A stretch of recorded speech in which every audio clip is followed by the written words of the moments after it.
এই ভিডিওতে আমরা পঞ্চম শ্রেণী দ্বিতীয় পর্যায়ক্রমিক মূল্যায়নের ইংলিশে 4 নম্বর মডেল 6 নম্বর মডেল কোশ্চেন পেপারের প্রশ্নের উত্তরগুলো আলোচনা করব। সিনিয়র একের দাগেরটা দিয়েছে ক্লেভার মাঙ্কি থেকে। বলছে once upon a time there lived a monkey on the bank of a river. কোন এক সময় নদীর তীরে একটি বানর বাস করত। Right in the middle of the river, নদীর ঠিক মাঝখানে, there was a small island with many fruit trees. অনেক ফলের গাছ সমেত একটা দ্বীপ ছিল, তাতে আর কি অনেক ফলের গাছ ছিল। Sweet and juicy fruits grew on the trees. দ্বীপের সেই গাছগুলিতে মিষ্টি আর রসালো ফল ফলতো। At a distance from the bank there was a huge rock in the river. পাড় থেকে কিছুটা দূরে একটা বিশাল পাথর ছিল নদীতে। A part of it was above water. সেই পাথরের একটা অংশ নদীর ওপরে ছিল। ওয়ান ডে, একদিন, attracted by the delicious fruits, সুস্বাদু ফলের প্রতি আকর্ষিত হয়ে the monkey jump to reach the rock and from there leaped onto the island. সে পাড় থেকে ওই পাথরের লাফ কাটে এবং সেখান থেকে দ্বীপে চলে যায়। Not so difficult after all, he said to himself. নিজের মনে মনে বলে যে অত কঠিনও নয়। Soon he was enjoying the sweet fruits from the trees. দ্বীপে সেই গাছগুলো থেকে সে সেই রসালো এবং সুস্বাদু ফল পেড়ে খেয়ে উপভোগ করতে থাকে। There was hardly any other animal there. সেখানে প্রায় কোনো প্রাণী ছিল না। So he was in no danger. তাই তার কোনো বিপদও ছিল না। Hence, সুতরাং, the monkey decided to visit the island every day. তাই বানরটি স্থির করে যে সে প্রতিদিনই ওই দ্বীপে যাবে। তো এতে আছে ট্রু ফলস বলতে হবে, সাপোর্টিং স্টেটমেন্ট চাইনি। আইতে বলেছে the island was in the middle of the sea. সমুদ্রের মাঝখানে, তাই ফলস। বলছে দ্বীপটা ছিল সমুদ্রের মাঝখানে, তাই এটা false.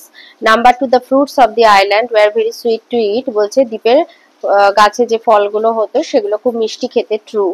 3, a part of the rock was under the water. পাথরের একটা অংশ জলের তলায় ছিল, true.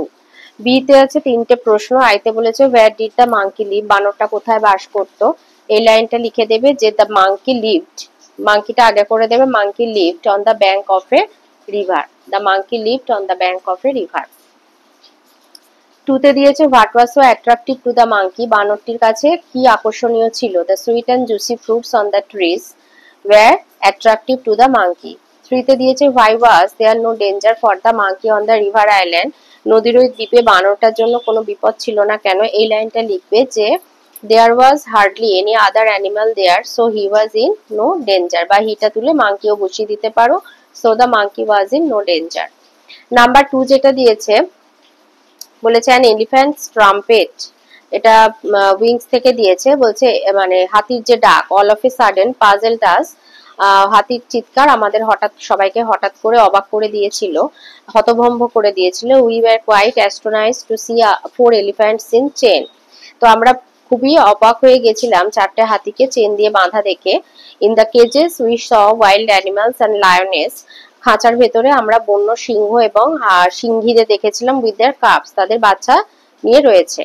The lions were sleeping, সিংহগুলো ঘুমাচ্ছিল, but the tigers were roaring and showing their canine teeth, কিন্তু বাঘগুলো গজরাচ্ছিল এবং তাদের সদন্ত দেখাচ্ছিল। Most attractive were the birds of different species, সবথেকে আকর্ষণীয় ছিল নানা প্রজাতির পাখিরা। They were singing on the branches, তারা গাছের ডালে বসে গাইছিল, and flying here and there, এখানে সেখানে ওড়াউড়ি করছিল। The rhinos were moving wildly, rhinos মানে rhinoceros মানে গন্ডারগুলো এদিক ওদিক হাঁটাহাঁটি করছিল বন্যভাবে। The hippos মানে হিপ্পোপটেমাস জলহস্তী were opening their huge mouth, তাদের বিশাল মুখটাকে খুলছিল।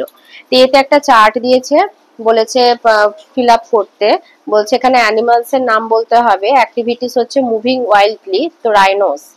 নাম্বার 2 তে অ্যানিমালস হচ্ছে বার্ডস, কি করছিল, they were singing on the branches and flying here and there. B তে ট্রু ফলস বলতে বলেছে। আইতে বলেছে the lions and tigers were roaring and showing their canine teeth, বলছে বাঘ এবং সিংহ এরা সবাই গজরাচ্ছিল আর তাদের সদন্ত দেখাচ্ছিল, এটা ফলস। নাম্বার 2 তে বলেছে 4 এলিফ্যান্টস ওয়্যার ইন চেন, 4টে হাতি চেনে বাঁধা ছিল, ট্রু। আনসিনে আসি। নাম্বার 3 তে রহমত আর সে কাবলিওয়ালার গল্পটা আর কি। বলছে রহমত ওয়াজ এ হকার, রহমত হচ্ছে একজন ফেরিওয়ালা। He came to Kolkata from Afghanistan, সে আফগানিস্তান থেকে কলকাতায় এসেছে। হি হ্যাড এ ডটার, তার একটা মেয়ে ছিল। হার নেম ওয়াজ রাবেয়া, তার নাম Rabeya. One day he was selling fruits on the roads of Kolkata, সে কলকাতার পথে ফল বিক্রি করছিল। There she met a little girl, সেখানে একটা ছোট্ট মেয়ের সাথে তার সাক্ষাৎ হয়। হার নেম ওয়াজ মিনি, তার নাম ছিল মিনি। রহমত লাভড হার ভেরি মাচ, রহমত তাকে খুব ভালোবাসতো। Once Rahmat was put into jail, রহমতকে একদিন জেলে বন্দি করা হয়। Even in the jail he could not forget Mini, এমনকি জেলে বসেও সে মিনিকে ভুলতে পারেনি।